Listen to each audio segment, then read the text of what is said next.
네, 뉴정치본색 시작하겠습니다. 저는 최경영 기자고요. 오늘도 저와 함께할 촌철살인의 논객들 소개합니다. 송효운 전 MBC 기자, 김민아 시사평론가, 조수진 변호사 나와 계십니다. 안녕하세요. 안녕하세요. 예, 주말 동안에 뭐 김치찌개는 드셨어요? 여기서 김치찌개 저 대통령이 끓여준 김치찌개 드신 분은 없네요. 저 제 돈 내고 사 먹으려고요. 계란말이하고 계란말이하고 고기도 구워주셨다고 해가지고 굉장히 좀 특별하게 보이기는 하더라고요. 계란말이 뭐 이런 게 잘 뒤집으시대. 직업을 잘못 선택하신 것 같아요. 근데 그거 이제 진심이 느껴졌어요. 예, 아니 그 대통령실 출입 기자를 하면 그런 상황에서 그런 시츄에이션이 그런 상황 자체를 이제 연출한 것 자체가 기자들이 그 판단을 잘했나 잘못했냐부터 좀 따져봐야 될 것 같아요, 사실은. 그죠? 그런 장면이 연출될 수밖에 없고 본인들이 어떤 무대에서 하나의 보조 출연자로서 그게 등장을 하게 되고 그게 어떤 하나의 소통처럼 느껴지게 쇼를 하는 것에 본인들이 하나의 부속품으로 이제 들어가는 거잖아요. 근데 그거를 몰랐을 리는 없는데, 그죠? 예. 그렇죠. 예. 다 알고 하는 거지요. 근데 우리 예. 기자들이 예. 이 기자라는 또 언론이라는 게 존재하는 이유가 예. 국민의 알 권리잖아요. 우리가 취재하고 질문하는 게 다 국민을 대신해서 하는 건데 예. 지금 이 시대 지금 어제 오늘의 상황이 어떤지 예. 기자들은 알 거 아니에요. 그렇죠. 국민들에게 어떻게 비칠지. 서울역에서는 대규모 집회를 했고 네, 특검과 관련해서. 그렇죠. 좀 예. 요즘 상황이 물가의 민생고가 어떻고 뭐 그 사정 다 알 텐데 그러면 대통령하고 기자들이 약간 한가롭게 말이죠. 무슨 고기 굽고 김치찌개 끓이고 뭐 먹방 쇼하고 그러면은 국민의 눈에 그게 어떻게 비춰질지도 생각해야죠. 예. 그러면 대통령실에서 우리가 하겠다를 때 기자들이 간사 통해서 지금 이게 시기적으로 맞지 않는 것 같다. 그거 피했어야죠. 어디 거가서 낄낄낄대고 웃으면서 그건 아니죠. 사진도 너무 많이 찍혔어. 예. 예. 저는 기자분들이 그 소통하는 대통령실의 모양새를 만들어 주는데 일조를 하신 거잖아요. 근데 저는 약간 사실 기대를 한 게 몇 명 정도는 그 김치찌개 끓이는 곳에 들어가지 않고 뭐 항의하는 무슨 이 액션을 좀 보인다든가 아니면 김치찌개 배식 받을 때 뭔가 좀 이 정국에 대한 질문을 해서 불편한 이 표정을 하는 대통령과의 어떤 그런 뭐 대립각을 세운다든가 이런 분이 있을 거라고 좀 기대를 했는데 너무 화기애애하더라고요. 그래가지고 조금 놀랐고 왜냐면 기자분들이 워낙 많으셨기 때문에 그렇죠. 조금 놀랐고 이건 이제 공교롭게도 지난주에 대법원에서 기자를 기레기로 부르는 것이 모욕죄가 되지 않는다. 명예훼손죄가 되지 않는다라는 대법원 판결이 나왔어요. 대법원 판결이 나왔더라고요. 예. 그래서 다행입니다. 왜죠? 기레기로 몇 번 불렀기 때문에. 아, 그래요? 최 기자님은 그렇게 불릴 일은 없군요. 아니, 없고 본인이 불렀구나. 예, 제가 그렇게 이제 다른 동료 기자들 그렇게 불렀기 때문에 이렇게 하면 기레기라고 욕먹어도 어떻게 할 수가 없다. 이렇게 불렀기 때문에 다행이네. 아마 저희가 성립이 되지 않는다. 난 몇 년 전부터 공소시효 있잖아요. 5년일 텐데. 기자 후배들 모임 가면 기자 후배들이 그런 자리에서 소개할 때 그래요. 다른 타선가. 기레기 송려원입니다. 그러면 선배님 자꾸 그래요. 그럼 잘하면 될 거 아니야. 잘하면 기레기 소리 안 나올 거 아니야. 예, 그래서 그래서 계속 이어가시면 이제 그게 이제 공적 인물이기 때문에 비판을 하다 보면 기레기라고 불러도 된다. 이제 이거예요. 한마디로 말하면 기레기라고 불러도 욕이 아니야. 그 비판 중에 하나다라는 거거든요. 그렇죠. 그래서 이제 그게 상식이 되었구나라는 점을 이제 다시 한번 또 느꼈습니다. 김민아 평론가. 기레기라고 부르고 싶어졌다 이 얘기죠 지금. 예. 기레기라고 알아들으셨다. 슬프다. 기레기라고 하고 싶다. 나는 이렇게 말씀하시는 이제 거고. 상식적으로 불러야겠다. 기레기. 이런 반론도 있을 것 같아요. 아니 김치찌개를 끓여주는데 안 먹느냐 그럼 뭐 이런 아니 근데 반론도 있을 것 같아. 두 가지를 말씀드리고 싶은 게 이런 연출을 할 거면 사실은 정권 초에 하는 거다. 정권 초에. 왜냐하면 정권 초에 하는 거는 그래도 의미가 있을 수 있다라는 생각이 드는 게 정권이 출범했으니까 앞으로 프레스 프렌들리하게 가겠습니다. 라는 걸 보여주는 어떤 행사로서 만약에 했다라 그러면 그때는 왜냐면 정권 초에는 보통은 분위기가 좋잖아요. 예. 아직 잘못을 안 했을 때니까 예. 앞으로 할 거니까 잘못을. 그러니까는 예. 어쨌든 언론하고 좋은 관계를 지내겠다는 취지에서 여러 행사하는 건 있을 수 있는 일이거든요. 그렇죠. 그리고 기자들도 그 자리에서 김치찌개나 계란말이 얻어먹었다고 그 이유로 내가 그래도 대통령한테 김치찌개도 먹었는데라는 이유로 질문을 안 할 건 아니지 않습니까? 그럼에도 날카로운 질문 할 건 하는 거고 따질 건 따지는 거거든요. 그러니까 시작할 때는 그렇게 할 수 있다고 보는데 지금 뭐 한참 지나지 않았습니까? 잘못이 이만큼 쌓여 있잖아요. 더군다나 앞서 말씀하셨듯이 그 잘못 때문에 지금 집회를 하고 난리가 나지 않았습니까? 그렇죠. 그 지금 상황에서 김치찌개랑 계란말이 먹는 게 무슨 의미가 있습니까? 의미가 없다고 저는 보고 예. 그다음에 할 거면 그럼에도 불구하고 어쨌든 언론하고 접촉면을 늘리고 싶어서 이 출입 기자들이니까 결국은 출입 기자들하고 대통령하고 뭔가 스킨십을 강화하고 싶을 수 있어요. 그러면 피공개로 해야죠. 이걸 왜 동네방네 이걸 만약 이런 식으로 했으면은 최소한 기사를 그 언론도 스스로 기사를 크게 내지 말든가 일종의 작은 단신으로 내든가 이걸 동네방네 자랑하고 뭐 이럴 건 아니지 않습니까? 그래서 이런 두 가지 면에서 저는 이게 언론도 그렇고 이 행사에 임하는 언론도 그렇고 이걸 기획을 해서 굳이 그렇게 연출을 하고 보여주고 싶었던 대통령실도 그렇고 이 굉장히 안이하고 이상한 판단을 했다라고 생각을 합니다. 저는 특히 어제 그 대통령 그 얘기도 하시다면서요. 그 기자들 그 연수, 해외 연수? 해외 네. 연수 보내는 거 많이 보내주겠다. 예. 예? 이런 얘기 했더니 정말 치욕적이었어요. 예? 다 공개된 자리에서 내가 잘해줄게. 예? 무슨 뭐 당근, 뭐 주두씨 이렇게 얘기하는 참 치욕적이었는데 제가 어느 기자, 후배 기자가 그 페이스북에 하나 올린 거 한번 잠깐 소개 좀 할게요. 예. 대통령이 기자들에게 김치찌개와 계란말이를 만들어주는 이벤트를 딱히 잘못이라고 지적하기는 어렵다. 이기주 굳이 기자구나. 굳이 식사를 대접하겠다는 사람을 예. 면박 줄 수도 없고 예. 하지만 문제는 이런 무기력한 기자들을 보면서 국민들은 마치 내가 굽신거리는 듯한 열패감을 느낀다는 점이다. 그렇죠. 툭하면 국민을 팔면서 국민을 대신해 질문한다던 기자들이 결정적일 때는 어쩌면 처리도 깍듯한 것인지 김 여사와 최상병 특검 같은 민감한 질문은 김치찌개 앞에서 하지 말자고 서로 사전 협의라도 했던 것일까? 그 많은 기자들이 대통령 말에 박수를 치고 김치찌개와 계란말이나 먹었다니. 근데 언론인 해외 연수는 누가 보내주는 겁니까? 어디서 보내주는 거예요? 그게 좀 궁금해요. 자기들 돈으로 가야죠. 자기 회사 돈으로 그러니까 가야죠. 저 윤석열 대통령이 주장하는 해외 연수 많이 보내줘라고 하는 건 누구한테 하는 얘기인 거예요? 그러니까 기업들에게 언론재단인데 하는 거고요. 기본적으로 이제 해외 연수를 갔다 오신 분은 여기에서 저밖에 없을 것 같아서. 예. KBS에서 그 논란이 있었던 해외 연수에 관해서 해외 연수를 누가 보내줘야 되느냐라는 김민아 평론가의 논란이 기자들 사이에서 있었던 때가 이제 정윤주 사장 때였는데 예. 정윤주 사장이 기업이 사실상 스폰하는 그런 삼성 언론재단이랄지 이런 언론재단에서 보내주는 것이 맞득지 않으니 우리 기자들은 우리가 보내주겠다. KBS 기자들은 KBS의 돈으로 보내겠다. 그러니까 다른 곳에 신청도 하지 말아라. 신청하지 말아라. 다만 딱 한 곳은 그나마 공적인 기관. 근데 왔다 갔다 하죠. 우리나라의 공영방송도 왔다 갔다 하긴 하기 때문에 그나마 공적인 기관이라고 할 수 있는 한국언론재단 거는 신청할 수 있고 나머지는 다 사적재단이라고 보기 때문에 신청하지 말라. 대기업들이 운영하는 데니까. 그렇죠. 그러면서 성곡이든 뭐 쌍용에서 했었죠. 뭐 성곡이든 LG든 삼성, LG 다 있습니다. 삼성이든 예. 다 있거든요. 근데 그런 데서 하는 거는 신청하지 말라라고 해서 한 몇 년 동안 지켜지고 그것보다 훨씬 더 많은 숫자를 해외 연수를 보낸 적이 있습니다. 흐지부지 됐죠.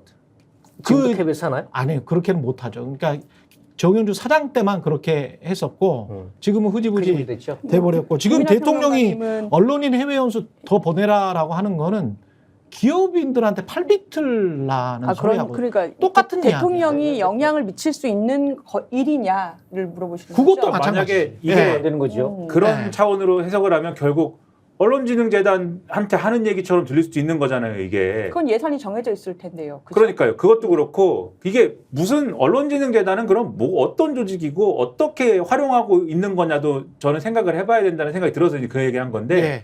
KBS 말씀하셨으니까 KBS에서 그 뉴스 진행하다가 그 일장기 오보 사건이라고 있어요. 범모 기자가 그 진행하는 프로그램이 있었습니다. 예. 저도 거기 이제 많이 출연했었는데 범기영 기자. 예. 훌륭한 기자입니다. 범기영 기자 제가 네. 좋아하는 후배입니다. 예. 저도 거기 많이 출연했었는데 예. 정권 바뀌고 거기서 잘리고 예. 참 저도 참 예. 범기영 기자는 잘릴만 합니다. 예. 아유, 당연히 잘릴 근데 그 이제, 후배인데. 예. 네. 근데 거기서 그렇다 이제 치고, 예. 이제 윤석열 대통령이 이제 뭐 일장기에다가만 경례를 했다라고 예. 멘트를 했다가 정정했거든요. 예. 그 사건 있지 않습니까? 예. 그 정정했는데 그거를 가지고 그게 문제가 됐잖아요. 예. 그때 범 기자가 해외 연수가 예정돼 있었어요. 그랬죠. 언론진흥재단 통해서 그랬죠. 이거 취소됐습니다. 맞아요. 오. 이걸 이런 이유로 저렇게 이제 자의적으로 해버린다는 거지. 이런 이유로 취소하고 예. 그 다음에 최근에 우리가 김정숙 여사의 무슨 뭐 인도 뭐 이거 저 뭐 그 얘기 타지마할 얘기 이런 거 막 하고 그랬잖아요. 근데 그 타지마할 얘기에 그 사실은 이 의혹 제기의 시초점 되는 게 중앙일보 논설위원 출신이 있거든요. 남모 씨라고. 예, 예. 요 중앙일보 논설위원이 쓴 칼럼으로부터 시작이 되는 건데 지난번에도 말씀을 드렸나 모르겠는데 들었습니다. 네, 했어요. 예, 이분이 언론사가 지금 있죠? 가 있는 데가 언론진흥재단 아. 본부장으로 가 있는 거잖아요. 그렇지. 그러니까 이런 식으로 생각을 하기 때문에 언론진흥재단과 해외 연수라는 주제를 이런 식으로 생각을 하기 이게 때문에 기자들한테 어떻게 들리냐면 대통령 말이 어떻게 들리냐면 말 잘 들으면 해외 연수 그렇지. 보내줄게란 말이에요. 이게. 그렇죠. 그렇습니다. 예. 그런 인식이 드러난 발언으로 보인다. 그래서 김치찌개 계란말이의 자리가 그런 얘기를 하는 자리로 지금 된 게 얼마나 끔찍한 일이냐 이런 말씀이에요. 해외 연수라는 게 기자들 사이에 그냥 뭐 한 10년, 20년 전에 흘러다녔던 말은 해외 연수 1년이 특파원 3년보다 낫다라는 그런 스스로의 평가들이 있었어요. 그 정도로 이제 따뜻한 자리라는 거죠. 이른바 이제 하와이, 네가 가라 하와이의 진짜 좋은 의미의 하와이인데 또 해외 연수도 가서 공부를 진짜 안 하는 것도 문제예요, 기자들이. 가서 공부를 안 하고 순 잔디 공부만 하고 오세요. 잔디. 아, 골프 치나요? 네, 순 골프만 치고 그리고 한국 사람들이랑 어울려서 매일 거기서 그러고 있기 때문에 진짜 신문도 안 봐요. 신문도. 미국 신문도 안 보고 미국 방송도 안 보고 그냥 거기에서도 또 한국 사람들끼리 어울려서 소폭 드시고 뭐 책은 뭐 상상할 수도 없고요. 1년 동안 가서 이제 편안하게 쉬고 자녀 뭐 유학시키고 뭐 이러는 걸로 그냥 인식하는 분들이 한 8, 90%는 되거든요. 예. 그거는 뭐 보수 진보 가릴 게 없습니다. 그러니까 저도 그 회사 돈으로 연수를 갔다 왔어요. 예. 근데 그때 왜 MBC에서 바꾸냐면 예. 대기업 그 재단에서 주는 예. 그런 해외 연수를 갔다 오면 예. 일종의 길들이기란 말이에요. 보험 들어는 거고. 그래서 그리고 그거 이제- 거부하고 예. 해외 연수라는 게 자기 회사에 그 다음에 특파원을 보낸다든지 아니면 인재 양성이잖아요. 그거 자기 돈으로 해야죠. 그거 왜 재벌 돈으로 합니까? 왜 남의 돈으로 해요? 그럼 게다가 이제 그 사람들이 1년에 한두 번씩 그 연수를 보내준 사람들에 대한 정기 모임을 갖습니다. 뭐 관리- 삼성 재단이나 아, 그러면은 네, 약간 관리를 인맥이 해요. 생기는 그렇죠. 인맥이 거네요. 생기고 그리고 이제 기수별로 쭉 이렇게 있잖아요. 그럼 거기에서 이제 선택받은 엘리트 집단처럼 연말에 모임을 갖고 거기에서 이제 뭐 서로 간에 우정도 쌓고 때 되면 선물 보내주고 뭐. 때 그게 되면 선물 대통령 보내주고. 말씀하시는 카르텔이에요. 그게. 예, 맞습니다. 그게 카르텔이에요. 그게. 이게 전형적인 카르텔이거든요. 그러니까 이 과정을 이렇게 쭉 보면 어떻게 보면 이게 언론과 좋은 의미로 생각을 하면 언론과 소통을 해서 국민과 소통하는 모습을 보여야 되는 거잖아요. 그게 이제 원래 취지였을 거예요. 근데 이제 제가 이렇게 하는 이 사람들의 행태를 보면 사실은 정치가 언론과 유착을 해가지고 오히려 일반 국민들과 정치와 언론이 유리되는 서로가 서로 간에 분리가 되고 있는 예, 그런 상황인 것 같습니다. 이거는 문제가 상당히 심각하죠. 예. 문제가 왜 그 김치찌개 앞에서 김치찌개를 뜨는 대통령 앞치마 두른 대통령 앞에서 기자분들이 둘러싸서 이렇게 막 웃고 있는 게 왜 예. 그렇게 기레기라는 말을 떠올리고 분노를 자아냈냐면 국민들께서는 주말 동안 예. 최상병 특검 거부권 행사한 것에 대해서 반대하면서 거리로 뛰어나가서 광장에서 집회하셨거든요. 많은 분들이 모여서 그렇게 또 애를 쓰셨단 말이에요. 그렇죠, 그렇죠. 우리가 언제까지 이렇게 주말마다 주말 광장에 나와야 되느냐, 이제 또 시작이냐, 어게인이냐 하면서 많이 분노하시고 주말 동안 봄날의 날씨 뭐 좋진 않았지만 그래도 쉬지도 못하시고 나왔단 말이에요. 그렇죠. 근데 그 기사와 너무 대비가 되는 겁니다. 그래서 더 화가 났던 것 같아요. 네. 그 만찬장 보통 사람들은 뭐 그런 자리 자체를 평생 한 번이라도 가볼 수 있을까요?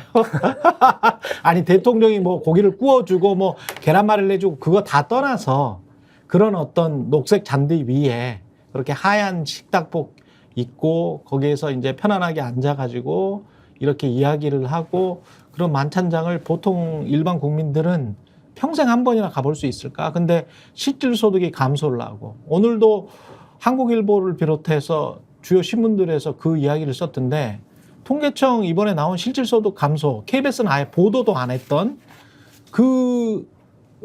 그거를 조금 그 자료를 조금 더 보니까 상위 20%에서 40% 우리가 말하는 4분위 있잖아요. 중산층의 전형 또는 중상층이라고 할 수도 있겠죠. 20%까지 포함이 되고 있으니까 상위입니다. 상위 20%에서 40%의 소득도 줄었다는 거야. 네? 실질소득이 감소했다는 거야. 이 사람들이. 전체적으로 다 가난해진 거예요. 예, 다 가난해졌다는 상위 거예요. 몇 프로 여기 뭐 빼고. 예, 그러니까 이거는 양극화가 더 심해졌다는 거죠. 아니 실질소득이 감소했다는 거는 제가 잘못 말씀드렸고 적자 가구라는 겁니다. 그러니까 가처분 소득보다 소비 지출이 더 많았다는 거지. 그 제목이 오늘 뭐 한국일보 일면 제목이 예, 고물가 고금리 근로소득 하락 뭐 이런 거 돼 있고 중산층 가구 20%는 적자 살림 이렇게 돼 있거든요. 적자 살림이라는 거예요. 그러니까 이 부분이 있는데 또 다른 신문 보니까 예, 경향신문 같은 경우에는 저소득층 식비 지출 비중 최대예요 또. 그렇지. 그러니까 이게 근데 또 아이러니한 거는 저소득층은 적자 가구가 오히려 줄었어. 이건 뭐냐면 저소득층 1분위로 갈수록 정말 허리띠를 그렇죠. 졸라매고 있다는 거야. 그렇죠. 정말 허리띠를 졸라매고 있다. 식비 지출의 비중이 최대가 됐다라는 거는 예. 다른 지출을 다 줄였기 때문인 거죠. 그러니까 그렇게 봐야 되는 거예요. 소득 준 거보다 먹는 거 주는 게 더 많다는 거지.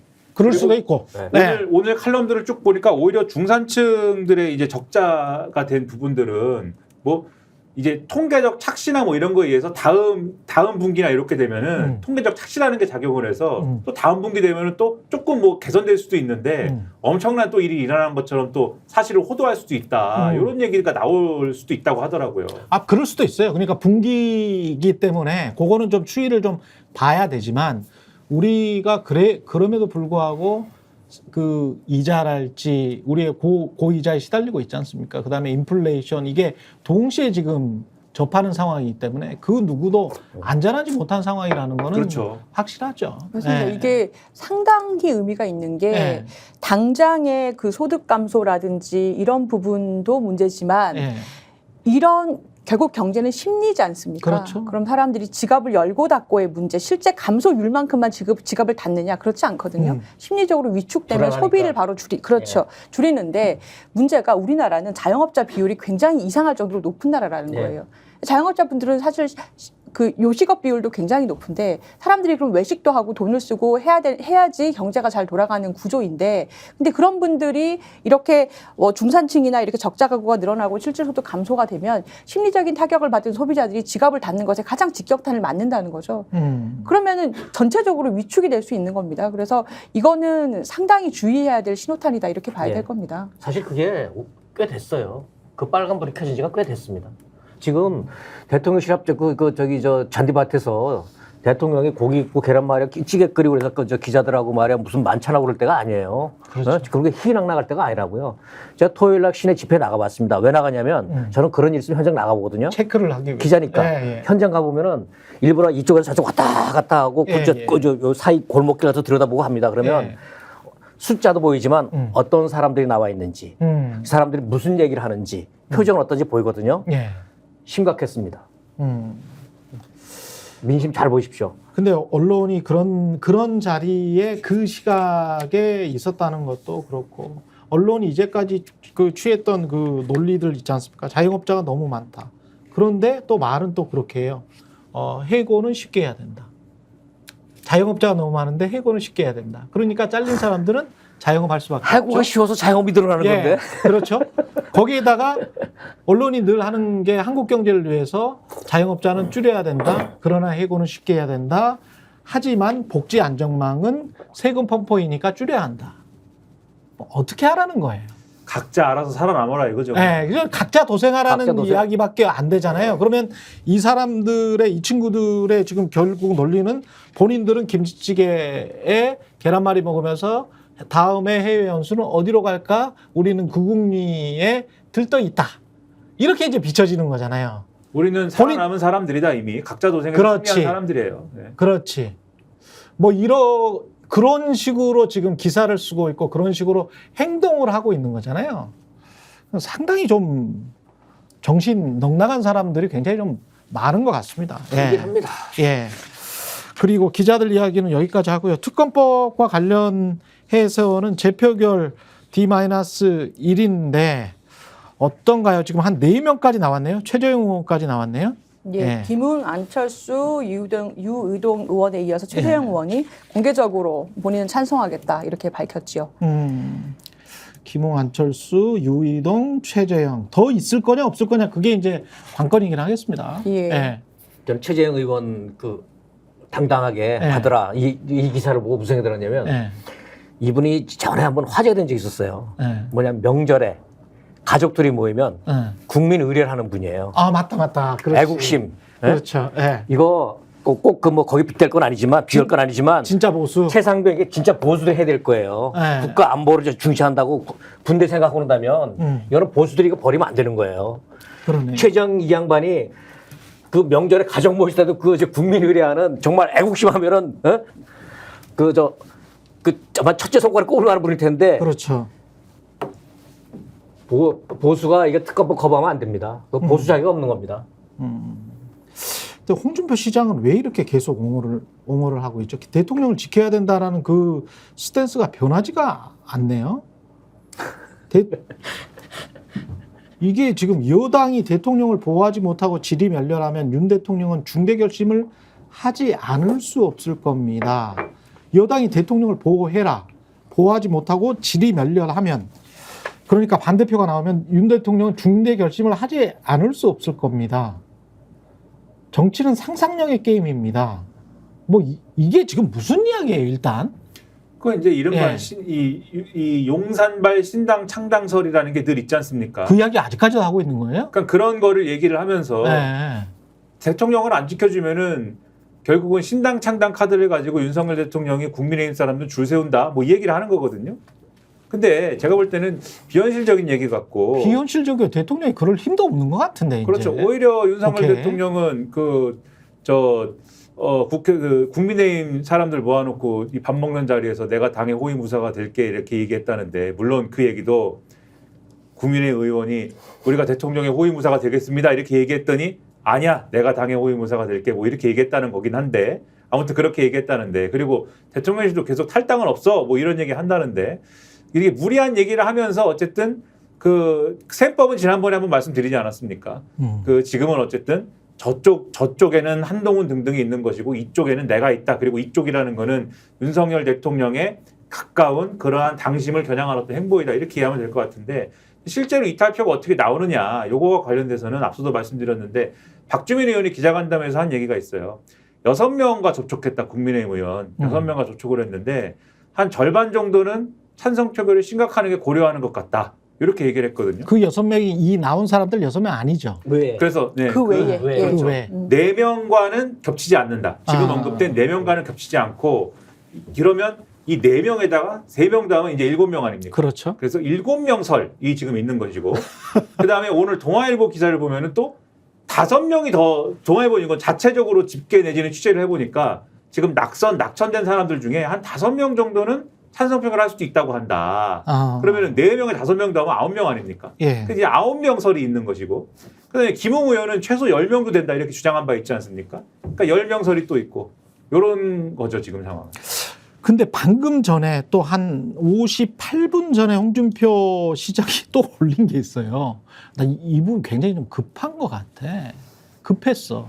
보니까 이런 이야기를 써놨네요. 최상병 특검법 제2 요구에 대해 당론과는 달리 퇴출된 의원들 일부가 퇴출? 낙선된 사람들이겠죠. 낙선된 사람들. 낙천이거나. 예, 낙선이거나 낙천인데 퇴출된 의원들 일부가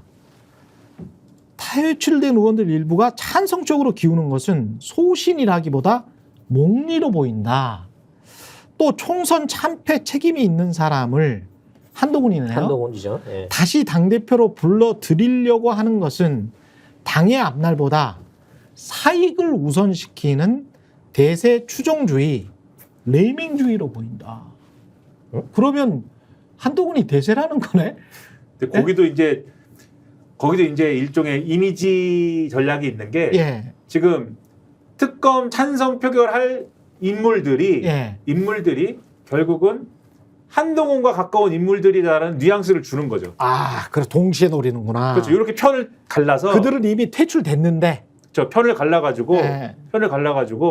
한동훈은 배신자, 한동훈은 배신자 이렇게 딱지를 붙이면서 그 배신자를 따르는 특검 찬성표 주장하는 무리들 이렇게 선을 긋고 예. 나는 윤석열 대통령의 비록 뭐 부하는 아니지만 나는 윤석열 대통령의 나름대로 충성과 의리를 다하는 멋있는 상남자 이렇게 딱 만들고 그리고 나와 함께하는 윤석열 대통령 지켜주는 국민의힘 다수파 이렇게 이제 그림을 그리는 과정이 지금 그 글에 나오는 거죠. 저는 이렇게 보는데요.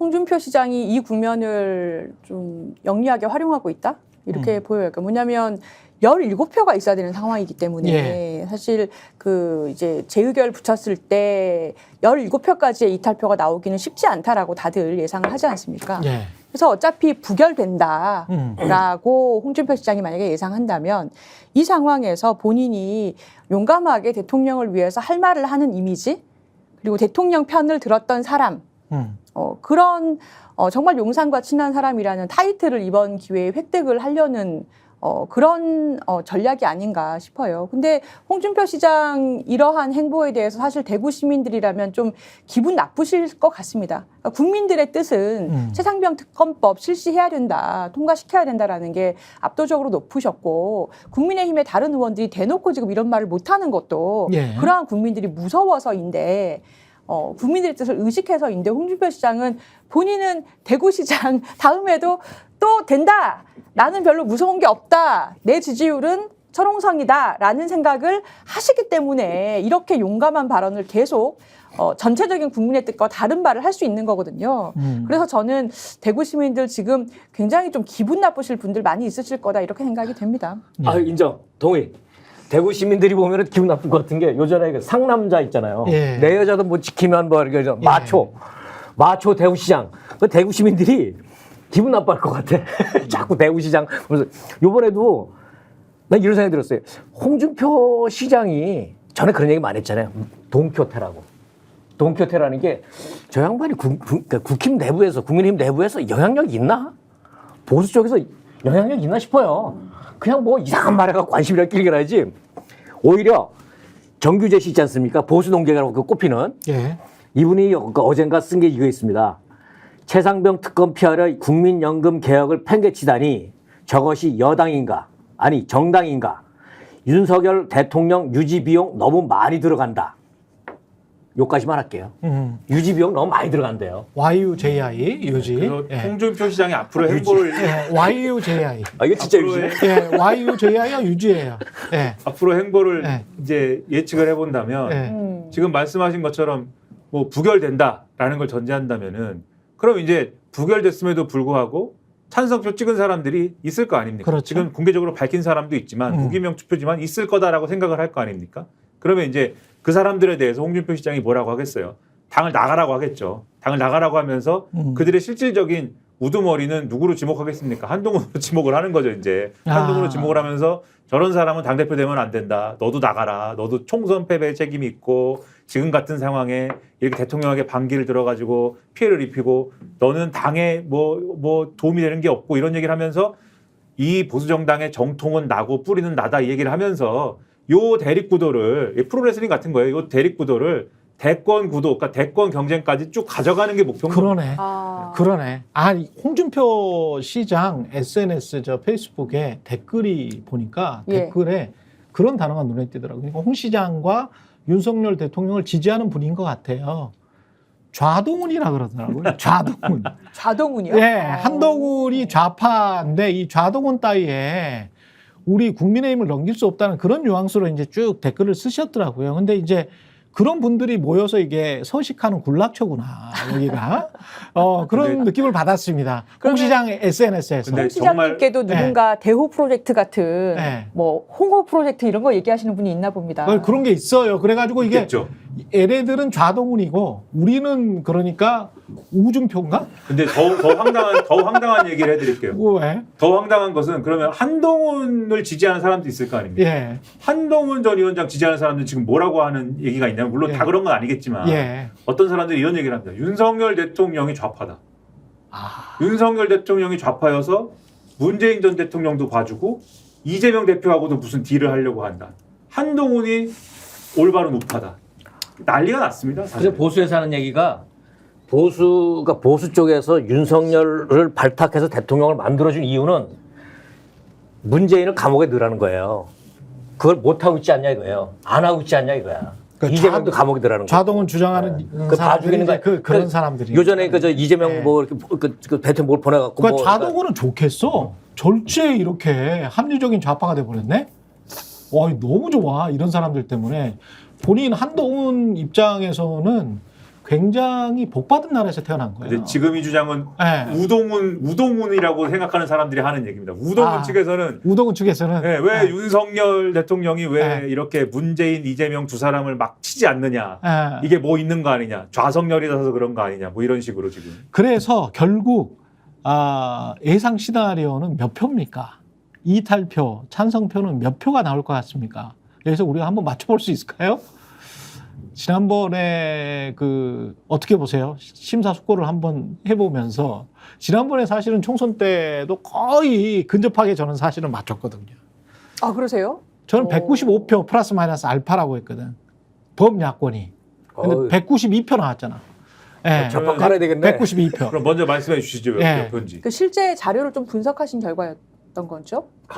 아니에요. 실제로 인구랄지 이런 것들 다 분석해가지고 투표율과 대입해서 100, 200이 조금 안 될 것 같다. 195 플러스 마이너스 알파. 아니 감이라는 거 이런 근거로 해서 나오는 그렇죠. 거예요. 근거를 더 아무것도 없는 상태 나오는 거예요. 이거는 제가 사람들이 생각하지 않는 또 다른 변수에 관해서 한 가지 제가 생각하는 변수는 이렇습니다.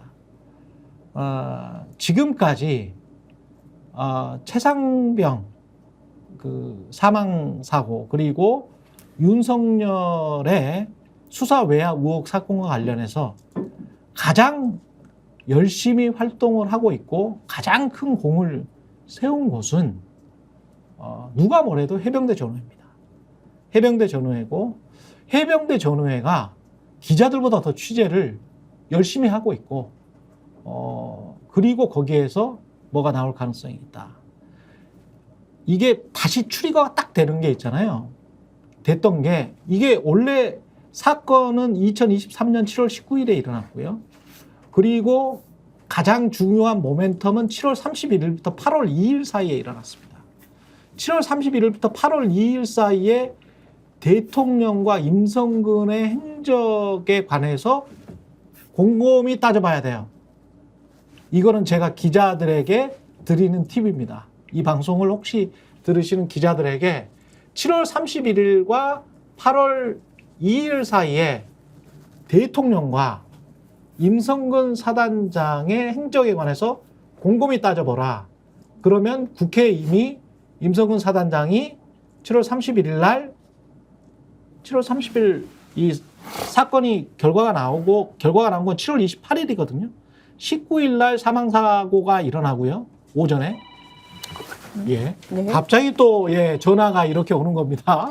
예. 어딘가로부터 전화가 오는 시점이 있었을 거 아니에요. 효과음인가요? 예. 효과음입니다. 듣고 있나? 예. 효과음입니다. 듣고 계시나? 어떤 곳으로부터 전화가 오는 수많은 전화가 왔다 갔다 하는 시점들은 언제일까라고 생각을 해보시면 7월 28일 날에 수사 결과 보고서가 보고가 되고 장관이 사인을 하고 7월 30일부터 8월 2일까지인데 31일하고 8월 2일까지 집중이 돼요. 근데 놀라운 사실은 이거는 공개가 된 거니까 제가 말씀드릴 수 있어요. 놀라운 사실은 우리가 7월 31일, 8월 1일, 8월 2일 뭐 이 이야기를 하면서 임성근에 관해서는 이야기를 안 했거든. 임성근은 처음에 장관이 수사 보고서 사인을 했다는 거는 어떤 의미냐면 임성근과 관련해서도 처벌이 군에서도 처벌이 보직해임이나 이게 상당한 처벌이 들어갈 수밖에 없는 상황이잖아요. 그러면 어떤 명령을 했냐면 공관 파견을 명령합니다. 사령부에 가 있어라. 김계한 해병대 사령관이 있잖아요. 그러면 사단장은 자기 사단을 지켜야 되잖아. 1사단장이니까.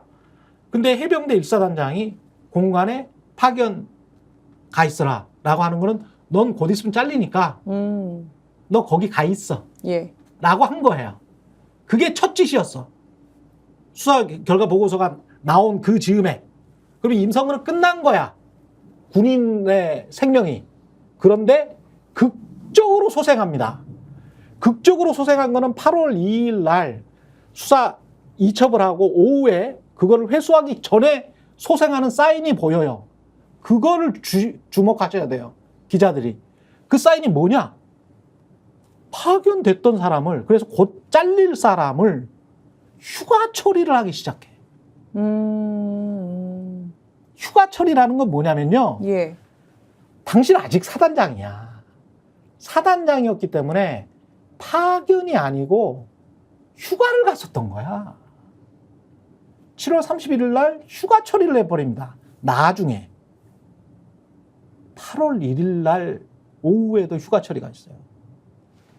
그 사후에 이걸 요즘 조작했다는 건가요? 아니요, 조작은 아닙니다. 조작은 아니고 사후에 휴가 처리는 할 수 있잖아요. 우리가 직장 다니면서 휴가 간 걸로 처리를 해주잖아요. 예, 예. 상황이 변경된 이 일시가 7월 31일부터 8월 2일까지인데 8월 1일 24시 전후에 어떤 일이 벌어지지 않았으면 이것까지는 이제 제가 말씀을 못 드려요. 8월 1일 자정 24시, 그러니까 8월 2일로 넘어가는 시점이죠. 그래가지고 그 이첩을 회수하는 시점입니다. 8월 2일이면. 요 시점 이전에 임성근이 움직이지 않았으면, 즉 임성근은 8월 1일 오후 휴가 때 어디에 있었느냐? 굉장히 중요합니다. 아니 그런 의심이 들어요. 이게 굉장히 중요합니다. 자, 여기까지만 말씀드릴게요. 그리고 이거를 차차 이제 특검에서 밝혀지든, 그리고 지금 열심히 분투하고 있는 박정훈 대령 측 변호인들이 밝히든 어쨌든 간에 중요한 트리거가 또 나올 수가 있다. 나올 수가 있다. 근데 그 시점은 이 시점이고, 그리고 지금까지는 대통령의 경로서를 여당 의원, 성일종 의원까지도 인정할 수밖에 없는 상황으로 지금 내몰렸잖아요.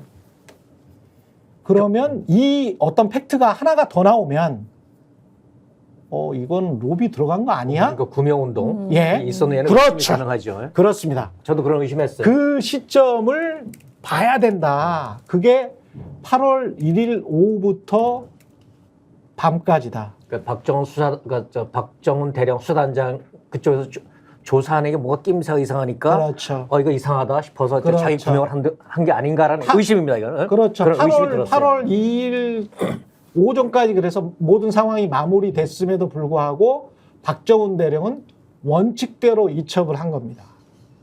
위에서는 모든 상황이 마무리됐어요. 예. 그 이제 말씀하신 이제 휴가 처리한 게 이제 언론 보도가 된 내용이고, 예. 사실 그동안 언론 보도로 나온 게 이전서부터, 그러니까 이 사건이 벌어진 이후 직후부터 대통령실이 이 사안을 굉장히 집요하게 챙겼다라는 거거든요. 그러니까 대통령실에 있는 김모 대령이 계속 이 해병대 수사단에 이 수사를 어떻게 할 건지 계획서를 달라고 그러고, 그 계획서 줬고, 마지막에 수사 결과 보고서도 달라고 그런 거를 박정훈 대령이 그거는 못 주겠다라고 해서 브리핑 자료를 준 거지 않습니까?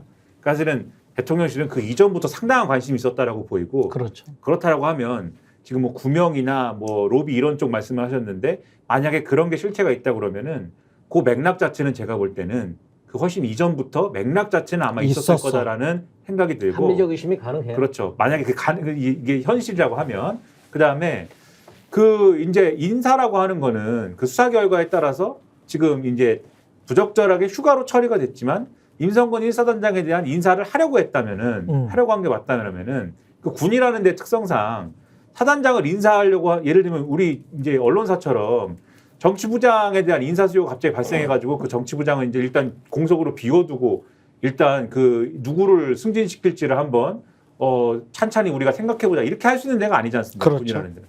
그럴 바로- 수가 없죠. 바로 결정해야 되는 거잖아요. 바로 결정해야 돼요. 그렇죠. 아마도 그러면은 후임 인사나 이런 거에 대한 이런 검토나 이런 것도 상당 부분 진행이 됐을 거다. 실제로 논의가 있었습니다. 거기까지는 거의 확실하게 말할 수가 있어요. 실제로 논의가 있었고요. 후임에 대한 논의, 그러니까 언론들이 지금 놓치고 있는 부분들이 딱 그거예요. 왜 갑자기 파견했던 사람을 휴가로 처리를 해주지? 그리고 후임 논의까지 했는데 왜 갑자기 이 수사 결과 보고서가 엉터리라고 하면서 집단항명으로 수사를 했던 수사단장을 그냥 집어넣어버리려고 하지? 여기에 관한 그렇죠. 예. 그래서 처음부터 관심이 상당했다라는 맥락 하나, 그렇죠. 그다음에 후임 논의까지 했을 거다라는 맥락 둘, 그다음에 그런데 거기까지 했는데 휴가로 처리가 되면서 이 상황이 다 뒤집어졌다라는 거, 요거를 종합해서 생각하면 저는 어느 정도 답이 나온다고 봅니다. 그 그렇죠. 사고 난 날, 답이 나와요. 지금, 예. 사고 난 날, 사고 직후에 그때는 일병이었죠. 최수근 일병이 이제 갑자기 떠내려가고 사고가 났을 때 현장에 있는 그 소대장이 대대장한테 서로 녹취가 어제 한겨레가 공개를 했잖아요. 한겨레 공개를 했는데 아침에 나온 소리를 들어보니까 그 현장 소대장이 이제 대대장에 딱 급하게 보고하고 얘기하는 그 목소리가 갑자기 일이 터지니까 다급하고 막 목소리가 떨려요. 야야야 뭐 그러면서 울고 있어. 애가 또 내려갔는데 뭘 울고 있어요. 그러니까 저도 그러다 울컥하더라고. 야 얼마나 놀랐을까 현장 직원들도. 그렇죠. 근데 그 얼마 있다가 현장 대대장이 임성근 사단장하고 또 보고하는 게 있는데 사단장 목소리는 그런 느낌이 없어요. 그리고 네. 저래 언론에 언론에 날까봐 그 걱정부터 하더라고. 예. 예? 자기 부하가 병사가 죽었는데 네. 예? 그보다 야 애들 때문에 거기 부해 온 언론에 언론에 어떻게 날까 그 걱정부터 하더라고요. 이런 그거는 거는 화가 확 나더라고. 이런 거는 좀 제가 홍보를 해드려도 될 것 같은데 저도 사서 봤습니다. 예. 그 최혜병 사건 왜 특검인가? 김규현 변호사가 네. 최혜병 사건 관련돼 지금 김정민 변호사, 김규현 변호사 담당인데 김규현 변호사 이제 해병대 병장 출신이잖아요. 검사 출신이고 해병대 병장 출신인데 사건 일지부터 해가지고 쟁점들을 쫙 정리를 해놨어요. 제가 그래서 주말 동안에 굉장히 짧아요. 50 몇 페이지밖에 안 돼.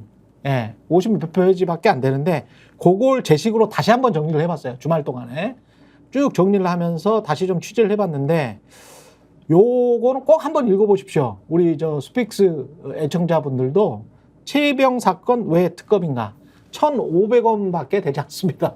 예, 이거 뭐 한다고 제가 무슨 뭐 돈이 나오는 것도 아니고 아무것도 아니고, 예, 그냥 자랑스러운 젊은이들이 진짜 국가를 지키는 보수 진보 다 떠나서 진짜 괜찮은 사람들이 이렇게 열심히 하는데, 요런 거는 좀 기초적으로 사실 파악은 하고 있으면 훨씬 더 성일종이랄지 이상한 아무것도 모르면서 대통령 지키기 위해서 홍준표도 마찬가지고요. 이런 정치꾼들의 농간, 그 새치혀로부터 좀 벗어날 수 있을 것 같다.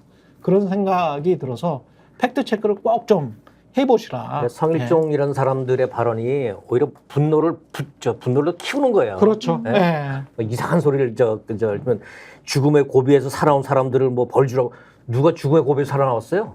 네?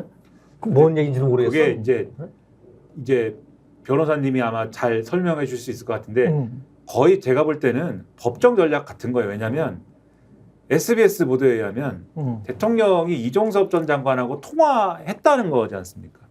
통화를 했다는 게 밝혀진 거지 않습니까? 물론 다 짐작하고 있었지만 직접 통화를 했는데 통화할 때 지시사항이 그 보도에 의하면 임성근 1사단장을 빼라가 아니라 그러니까 혐의 대상에서 누군가를 빼야 된다라는 취지인데 빼야 된다라는 취지가 그 전에 하던 주장 있지 않습니까?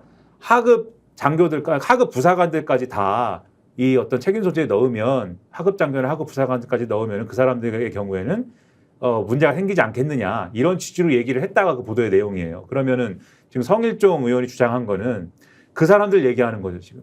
그 현장 지휘관이라든가 이런 하급 장교라고 불러야 될까요? 부사관이라고 불러야 될까요? 이런 분들까지 혐의에 추가하는 것에 대해서 반대하는 취지로 얘기한 것이다. 그러니까 이 발언의 어떤 법정 전술적 의미는 임성근을 빼기 위한 외압이 아니었던 것이다라고 지금 주장하기 위해서 그런 발언을 감성적으로 포장해서 지금 하고 있는 거죠. 현장 지휘관을 빼라는 얘기라고 그러면? 혐의 대상에서 그걸 빼라는 현장 얘기입니다. 지휘관들을? 그런 얘기죠. 이게 말도 안 되는 이야기를 지금 계속 하는 겁니다. 근데 왜냐하면 그 이후의 상황은 자기들이 조사본부로 다시 또 이첩을 하잖아요. 수사 결과가 잘못됐다고. 수사 결과 보고서가 잘못됐다고 현장 다시 조사본부로 이제 국방부 조사본부로 이첩을 하죠. 이 사건을. 그래서 거기에서 현장 지휘관만 때려잡잖아. 그리고 대통령실의 그렇죠. 의도인 것으로 보이는 사단장 등은 빼버리잖아. 그래서 그게 어떻게 네. 됩니까? 대통령실에 외압이 없었던 거죠. 그러니까 성일종 등의 주장이 맞다고 하면 무슨 알리바이를 그 결과를 놓으면은 그렇죠. 그 결과를 놓고 주장하자면 네. 대통령실의 외압은 없었던 것이다. 대통령은 그냥 경로한 것뿐이다. 보통 이럴 때 이렇게 여러 명이 관여됐던 사건을 뒤늦게 수사를 받을 때 변호사가 개입을 하면 어떻게 조언을 하냐면 회의실을 하나 잡습니다. 잡아서 관련자들을 다 불러요. 불러서 사실을 일단 들어요. 진실을. 뭐 하고 뭐 했습니까? 칠판에 막 그려요. 그다음에 여기서 이게 어느 선까지 책임지실 거예요. 예. 그 다음에 왜냐하면 묵비권이라는 게 본인 권리가 그렇지. 있으니까요. 무슨 네. 조작하자는 게 아니라 예를 네. 들면 네. 그래서 그러면 여기서 불리하니까 여기까지만 얘기하시고 네. 이분 묵비하시고 이분은 뭐 하시고 네. 뭐 하시고 해서 그러면 우리 이 죄질을 이렇게 톤 다운 시켜 봅시다. 오케이. 라고 제안을 하는 식으로 보통은 이 조직적으로 여러 명이 가담한 범죄의 경우에는 정리를 하거든요. 예. 그래서 지금도 아마 그쪽도 변호사가 있을 것이고 법률 자문을 얼마나 많이 받았겠습니까? 그래서 대통령을 빼기 위한 역할 그렇죠. 분담이라든지가 그렇죠. 충분히 있을 수 있다고 저는 상상력을 한번 발휘해 보는데 아까 최 기자님 얘기하신 거에서 이 포인트는 뭐냐면 그렇다면 임성근 사단장이 7월 31일에 누구랑 전화했느냐 그 폰 내역이 이제 핵심이다. 그렇죠. 예. 구명 청탁을 누구에게 했느냐. 7월 31일, 8월 1일. 그렇죠. 네. 누구랑 전화했는지를 밝혀야 된다. 예. 그럼 나오는 거죠. 그리고 기자들한테 한 가지만 더 팁을 드릴게요. 폰뿐만이 아니고 행적을 쫓아보세요. 행적. 휴가를 갔기 때문에 행적을 쫓아보면 알아. 누굴 만났나? 누굴 만났나. 네. 그러니까 이거 굉장히 중요한 겁니다. 굉장히 중요한 거예요. 지금 굉장히 중요한 일들이 벌어질 수가 있고, 그리고 국민의힘은 이걸 국민의힘과 대통령실은 대충 그런 말도 안 되는 소피스트 같은 궤변으로 때우려고 하고 있는데 변호를 하고 있어요. 다 네. 나서가지고 팩트. 뭐 변호사가 있어갖고 제가 네. 막 이렇게 얘기하면 좀 그런데 그렇죠. 나라를 다스리는 게 아니고 그렇지. 죄 나서갖고 변호사를 다 하고 있습니다. 팩트에 힘은 강하다. 아까 정규재 예. 그 씨가 얘기했듯이 윤석열 대통령 유지 비용 너무 많이 들어간다. 이게 다 비용이에요, 이게 다. 유지. 그렇죠. YUJI. 예. 보호 완도해야 되고. 예, 보호 완도해야 되고. 이게 김웅의 그러니까 10표 이상 나올 것 같아, 이탈표가. 예. 그게 김웅 의원이 한 얘기 있지 않습니까? 이게 부담스러운 국힘 의원들 많을 것 같아요. 국민의힘은 윤 대통령 잘못의 방조범이 아닌 공범이 된다. 맞아요. 윤석열 대통령의 내시 집단이 된다. 예? 억울하게 당한 박정훈 대령을 지켜야지. 예? 대통령이 사고 친 건 뒷수습하는 일에 왜 이래 열심히인지 이해가 안 간다. 이거 계속 원죄처럼 따라다닐 거예요. 그렇습니다. 그럼 국민의힘 의원들한테는 이 원죄가 계속 붙어다니는 거거든요. 대통령이 아니라 이제 국민의힘 힘의 힘의 약점이 돼버리는 예. 그런 정국입니다. 그러니까 사실 지금 네. 나서는 뭐 최재형 의원도 사실은 판사 출신이지 않습니까? 그렇죠. 김용 의원도 검사 출신이지 않습니까? 네. 검사 출신, 판사 출신이기 때문에 물론 다 그런 건 아니지만 다른 판사 출신, 검사 출신들은 국민의힘 내에서 비겁하게 할 수 있을지 모르지만 또 어떤 판사 출신, 검사 출신이 보기에는 납득할 수 없는 일일 수 있는 거예요, 이 문제가. 예. 그리고 저번 지난 총선에서 이를테면 그 민주당 뭐 비명 행사니 뭐 이래갖고 이를테면 혐오 프레임 씌우고 그 국민의힘에는 뭐냐 시스템 공천, 조용한 공천 그랬잖아요. 사실 조용한 공천이라 많이 날렸잖아요. 조용히 날렸잖아. 그리고 민주당 이야기 잠깐 해야 되는데 고민정 의원의 종부세 발언도 좀 철이 없다고 해야 되나 상당히 섣부른 발언이었고요. 섣부른 발언이었고 그 다음에 그 양문석 당선자 같은 경우에 상록수 양문석 TV 해가지고 지금 그 수정되기 직전인가요? 51분 전에 구태정치 마시간 우상호 따위 도단 역사의 물줄기를 거슬러 오르면 연어가 아니고 반역이다. 그러니까 권리당원이 당내 원내대표, 당내 국회의장 뽑는데 당연한 권한을 가져야죠. 그래야 당원이 주인이죠. 마시간 기득권, 마시간 586, 그중 우상호 따위가 시대정신이 20년 전에 기준으로 멈춰선 작자들이 구태정치질을 하고 있다는 거죠. 내부 총질을 하고 있고 이젠 좀 지겹다. 무식하면 용감하죠. 우상호 씨 이렇게 이야기를 하고 있습니다. 양문석 당선자의 표현. 그리고 이분은 제가 한두 번 지적을 했습니다마는 그 방통위원 할 때 그 이해상충으로 저는 보입니다. 이해상충으로 보이는 국감 시절에 최종원 의원과 이 양문석 당시 방통위원 그리고 조선일보 간부 출신이었나요? 예. 그 나중에 KT 벤처 회사에서 종편 관련해서 펀딩 담당자죠. 세 사람 그리고 또 한 사람이 있었는데 제가 그 룸사롱 이야기는 직접 들었기 때문에 또 한 사람으로부터 그런 상당히 이해상충에 그게 강하고 그 되게 민주적이지 않거든요. 이것 자체가 이런 행위 자체가 그리고 이제 딸 뭐 11억 대출 거는 다 아시는 내용이고요. 내용과 관련해서만 논의는 하고 싶습니다만 내용은 여러 가지 논의가 나올 수 있는 내용이라고 보고요. 하지만 의도가 매우 그래서 불쾌해요. 의도가 사람들을 부추기고 선동하고 한쪽으로 몰아가는 거예요. 이거는 오히려 우매하게 사람들을 만드는 행위입니다. 이 내용 하나만 가지고 어느 정도까지 직접 민주주의를 해야 되느냐에 관해서 진지하게 논의해 봅시다. 이렇게 나왔으면 뭐 이 문제가 저는 별로 될 거는 없다라고 봅니다. 근데 의도가 본인의 어떤 그동안의 잘못이나 어떤 실책인지 뭔지 원래 그런 사람인지는 모르겠습니다만은 이런 것들을 감추기 위해서 대중을 동원한 듯한 그런 느낌이 아주 강하게 들거든요. 이거는 굉장히 위험한 인물이고 이런 자가 똑같이 양문석 당선자의 표현을 그대로 돌려드리면 이런 자가 민주당의 주류가 되어서는 안 됩니다. 민주당에게 안 좋습니다.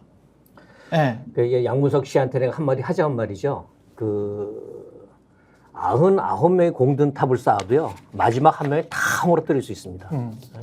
그리고 그 우상호 의원 얘기에 이를테면 국회의장이라든지 원내대표 뽑는 거는 우리들이 알아서 할 테니까 당원들 나서지 마세요.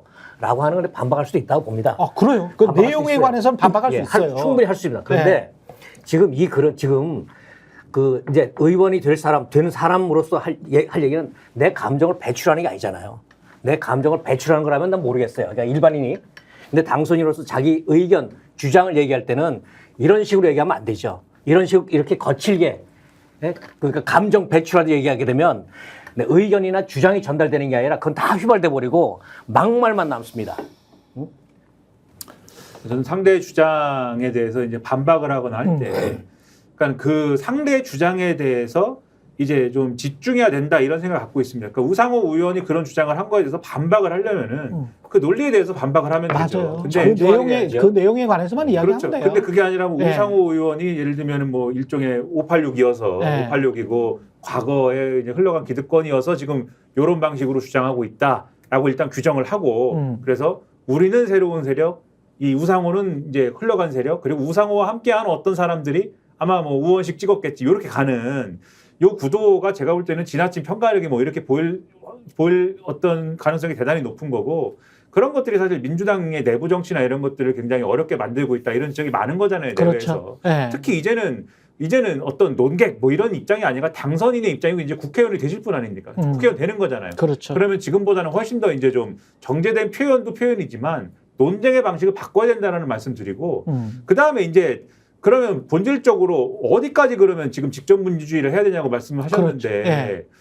그런 논의를 할 수 있는 거예요. 그러니까 국회의장을 당원들이 정확하게 말하면 국회의장 후보를 당원들이 뽑아야 된다라고 하면 가령 원구성할 때 상임위원장 후보도 그 당원인들이 뽑아야 되는 거냐. 그렇죠. 그리고 예. 예를 들면 당직 임명할 때 이런 것도 당원들이 하는 거냐. 이런 것도 다 쟁점이 있을 수 있는데 현실적인 여러 가지 이제 어떤 문제들이 있지 않겠습니까? 그런 걸 가지고 그럼 논의를 하면 되죠. 그렇죠. 내부적으로 논의를 하면 되는데 그렇습니다. 민주당이 네. 안 좋은 건 뭐냐면 이 논의를 하는 게 아니라 어떻게 되냐면 이 추미애가 국회의장 후보가 됐어야 되는데 우원식이 됐다. 우원식 찍은 사람들을 찾아내자.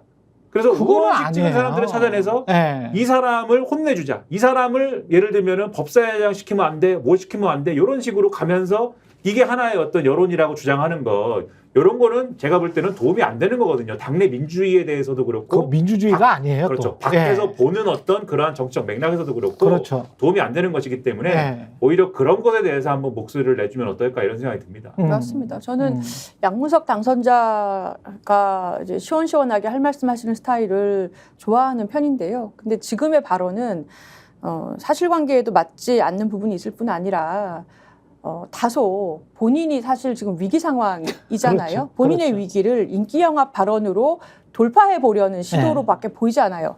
그래서 본인의 충심이 당에 대한 충심이나 당원들에 대한 충심이 이런 식으로 발언을 하면 오히려 표현도 안 되고 도움도 안 되고요. 당신이 어려운 상황에 있으니까 센 발언하는 거 아닙니까? 라고 오해받으실 수 있는 것 같아요. 민주당의 지금 상황이 저는 이렇게 추미애가 더 인기가 많으냐, 우원식이 더 인기가 많으냐, 누가 더 세게 국정 운영을 할 수 있느냐라는 식의 그런 낮은 간단하고 단순한 플랫한 논의 상황이 아니라고 봐요. 그러니까 민주주의라는 게 직접 민주주의가 있고 간접 민주주의가 있고 두 개 다 틀린 게 아니지 않습니까? 예, 그렇죠. 그런데 간접 민주주의로 운영이 되어 왔던 정당이라는 조직이 어디까지 직접 민주주의적 요소를 가미해야 될 것이냐. 왜냐하면 당원의 성격이 달라졌잖아요. 그렇죠. 당비를 내고 있고 실제로 온라인이라는 아고다에서 굉장한 정도로 의견 수렴이 가능한 물적 토대가 확보가 됐어요. 맞습니다. 이 예. 상황에서 그러면 근데 이 정보의 양은 당원들하고 국회의원들이 다르게 갖고 있단 말입니다. 예. 정보의 양이 달라요. 국회의원들이 훨씬 더 많이 갖고 있죠. 그렇죠. 이 상황에서 직접 민주주의를 어디까지 실현할 수 있느냐, 어떻게까지 실현해야 하느냐, 무엇을 추구해야 되느냐, 정보의 불균형은 어떻게 해결할 것이냐 등등의 복잡다단하고도 발전적이고도 굉장히 고차원의 논의를 시작할 계기로 이번 일을 삼아야 됩니다. 이 상황에서 그렇죠. 저는 양문석 당선자의 오히려 끌어내리는 듯한 맞아요. 개싸움 그렇죠. 해보자라는 듯한 예, 발언은 맞습니다. 도움이 안 되십니다. 그렇습니다. 그러니까 지금 예. 그 직접 민주주의든 뭐든 간에 시대에 바뀐 그 상황에 있어서 백가쟁명식의 다양한 의견들이 표출되는 건 좋습니다. 그래서 의견이 모아지고 그건 좋은데 이런 식으로 그 막말, 감정 배설하듯이 말을 하게 되면 본질은 사라지고 엉뚱한 데로 가거든요. 그러니까 이게 민주당이나 민주당 당원들, 그다음에 지지자들, 그리고 일반 국민들도 그 생각을 해야 될 것 같아요. 이제 왜냐하면 우리가 왜 민주당에 관심을 가질 수밖에 없냐면 윤석열 대통령이나 국민의힘이 윤석열, 홍준표, 좌동훈 이런 사람들한테 기대나 희망을 별로 줄 수가 없으니까 민주당이 사실상의 지금 집권 정당이 아님에도 불구하고 그런 역할을 좀 해줘야 돼. 그러려면 어떤 기존의 정치 세력하고는 다른 삼성전자에서 옛날에 초격차 이야기 했잖아요. 격차가 확 다른 진짜 민주주의를 선보여야 되거든. 근데 양문석 같은 이런 언행은 전혀 그런 초격차의 민주주의가 아니야. 기본이 오히려 안 된 민주주의를 지금 하고 있는 것이고 고민정 의원도 똑같아요. 고민정 의원도 어디에서 무슨 말을 듣고 그냥 막연하게 뭐 한국경제신문에서 저는 그 기사를 봤는데 종부세 폐지 뭐 사람들이 그 뭐 굉장히 좀 민주당에 두려워하는 거는 그건 것 같다. 그러면서 무슨 이분도 궁예의 정치를 지금 생각을 하는 건지는 모르겠습니다만은 이것과 박찬대 원내대표의 1주택자는 종부세 유예나 폐지 요거하고는 완전히 달라요. 그리고 제가 늘 주장하는 겁니다만 세제와 관련해서는 금투세건 종부세건 종합적인 플랜을 가지고 그쵸. 나와야 된다. 금융시장을 활성화시킬지 부동산 시장을 활성화시킬지는 각각 정부의 철학과 비전이 다르기 때문에 세금을 가지고 어떤 정책을 펴려면 전반적으로 금융시장을이나 기업시장을 몰아주는 쪽에 세제를 하고 재산세는 뭐 억누르자 조금 더 걷자라고 하는 뭐 어떤 혼합적인 정책을 가지고 와야지 한 사람들이 이런 것 같으니까 종부세 폐지하자. 이거하고는 전혀 다르거든. 그러니까 박찬대 원내대표가 말한 1주택자는 아무리 비싸도 종부세는 폐지하자는 거하고는 뉘앙스가 전혀 다른 거예요. 근데 그 뉘앙스의 차이조차도 아마 모를 거야. 그러니까 일종의 고민정 의원은. 이 박찬대 예. 원내대표 주장은 종부세를 예.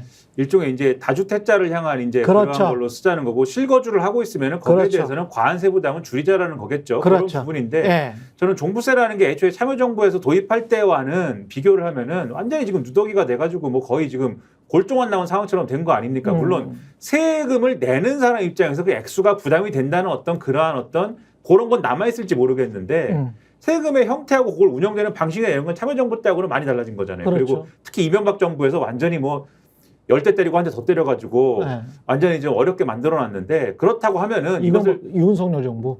그 이명박 정부에서부터 시작해가지고 보수 정권에서 예. 종부세만 계속 타격을 했잖아요. 예. 반토막을 냈죠. 예. 그렇죠. 이렇게 자르고 저렇게 자르고 그래갖고 지금 남아있는 게 사실은 누더기가 된 것만 남아있는데도 윤석열 정부는 종부세. 그렇죠. 근데 이런 상황에서 만약에 종부세를 폐지하라는 주장, 근본적으로 폐지하자라는 주장을 하려면 지금 말씀하신 대로 그러면 그럼 지금 방금 말씀하신 거는 전체 세제 영역에서 이제 어떤 그런 마스터 플랜을 얘기하신 건데 네. 저는 그 정도까지 안 가더라도 그러면 부동산에 관련된 세제를 전체적으로 어떻게 설계할 거냐. 그거를 대안으로 얘기하면서 얘기를 해야 되는 성질이에요. 이거는 그냥 사람들이 종부세 때문에 열받아가지고 민주당 안 찍어준다. 요것만 가지고 종부세 폐지를 얘기하면 그거는 포퓰리즘 되는 겁니다. 무조건. 그리고 너무 수준이 낮아요. 국회의원들이 이렇게 말하면 그러니까 민주당 국회의원들한테 바라는 거는 양문석도 아니고 고민정도 아니에요. 훨씬 더 디테일에 강한 서민 민생정당을 원하는 겁니다. 그러니까 이런 식으로 예. 툭툭 던져갖고 파문 일으키지 말고 예. 제가 최근에 그 인터넷에서 본 글 중에서 민주당 의원들 꼭 좀 명심해서 좋겠는데 내가 민주당을 지지하는 거는 민주당이 좋아서가 아니라 때문에 이 사회 구조를 바꿔서 더 성숙한 사회로 우리가 진화하기 위해서는 그렇죠. 민주당을 지지할 수밖에 없다. 내가 이럴 때는 민주당의 인질로 잡혀있는 더러운 기분이다. 라고 해요. 그거 잊지 마세요. 예. 그래서 그냥 날로 먹으려고 하시지 말고. 그러니까 부동산 예. 관련 세제가 다 얼마나 복잡합니까? 예. 종부세도 있지만 종부세만 있습니까? 그냥 기본적인 재산세도 있지. 그렇죠. 그리고 소위 말하는 뭐 양도세라고 부르지만 양도소득세 있지. 예. 그리고 임대소득 관련돼서도 세제가 있지. 예. 다 엮여 있는 거잖아요. 사실은 임대소득이나 양도소득은 다주택자도 연관이 돼 있는 것이고 다 종합적인 이 설계도를 가지고 와서 얘기를 해야지. 이거 맞습니다. 어떡하자는 겁니까? 종부세 폐지는 말이 안 되는 거예요. 그것 때문에 이념 정당인 것도 아니고 종부세의 정신이라는 것이 우리나라가 보유세가 전체적으로 너무 약하지 않습니까? 그래서 상징적으로 그야말로 첫 발을 뗀 것이고 원래 보유세 플랜은 뒤에 한참 더 있어요. 이 초고가 부동산 그 당시에 뿐만 아니라 그렇죠. 근데 그 후에 지금까지 시간이 흐르면서 부동산 가격이 너무 많이 올라서 대상자가 늘어났고 아까 보신 것처럼 중상위층의 가처분 소득 자체가 줄어들면서 그렇죠. 이게 여러 네. 가지가 어려움으로 느껴진 겁니다. 그렇지만 정착이 된 거지 않습니까? 그래서 예. 종합적으로 좀 얘기를 해야 될 것 같습니다. 예, 여기까지 하겠고요. 스픽스 대구에 이어서 스픽스 광주 전남을 새로 개정 오픈했습니다. 지역 이슈면서도 전국적으로도 관심을 모을 수 있는 여러 주제의 콘텐츠들을 제작해서 업로드할 계획인데요. 스픽스를 애청해 주시는 여러 구독자 여러분도 스픽스 지역 채널 스픽스 대구 그리고 스픽스 광주 전남 새롭게 오픈했습니다. 많은 관심 부탁드리겠습니다. 구독과 좋아요 남겨주시기 바랍니다. 여기까지 하겠습니다. 변호사님, 평론가님, 기자님 감사합니다. 고맙습니다. 고맙습니다. 뉴 정치본색 저희는 내일 다시 돌아오겠습니다. 고맙습니다. 저희가 얘기할 때 오셔가지고 라이브로 관전하시기 바랍니다. 반드시 주변 사람들 데리고 오시기 바랍니다. 구독, 좋아요, 알림 설정 해주시기 바랍니다. 좀 살려주십시오, 저 좀.